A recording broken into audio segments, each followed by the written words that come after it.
एक देवदार का पेड़ था जिसकी पत्तियां नुकीली और कठोर थी। इसी वजह से उस पर कोई पक्षी अपना घोंसला नहीं बनाता था और इसी कारण से देवदार का पेड़ बहुत दुखी रहता था।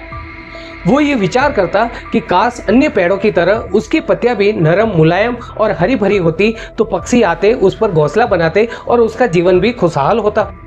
एक दिन वन के देवता आए और उसकी ये इच्छा भी पूरी कर दी।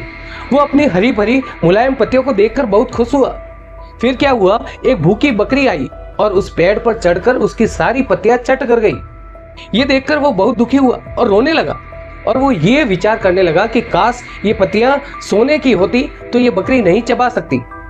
तो वन के देवता प्रकट हुए और उन्होंने उसकी ये इच्छा भी पूरी कर दी। सारी पत्तियां सोने की हो गई, पेड़ सुनहरा हो गया। फिर देवदार अपने सोने की पत्तियों को देखकर बहुत खुश हुआ।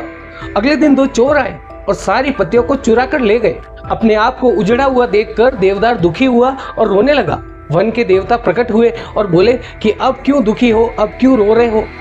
तो वो वन के देवता को बोला कि हे भगवान, आप मुझे पहले जैसा बना दीजिए।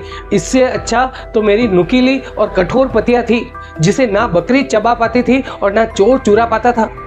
तब वन के देवता ने कहा कि अब तुम्हें समझ में आया कि ईश्वर जो देता है उसी में संतुष्ट रहना चाहिए।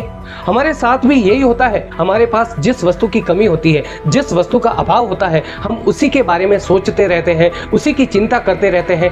यानी अभाव के बारे में सोचना, विचार करना, यही हमारा स्वभाव बन जाता है और जो सामग्री हमारे पास उपलब्ध है उसका आनंद उठाना हम भूल जाते हैं। तो मित्रों, जो ईश्वर ने दिया है उसका आनंद उठाइए। जो हमारे पास है, जो वस्तु है, उसी में संतुष्ट रहना सीखिए।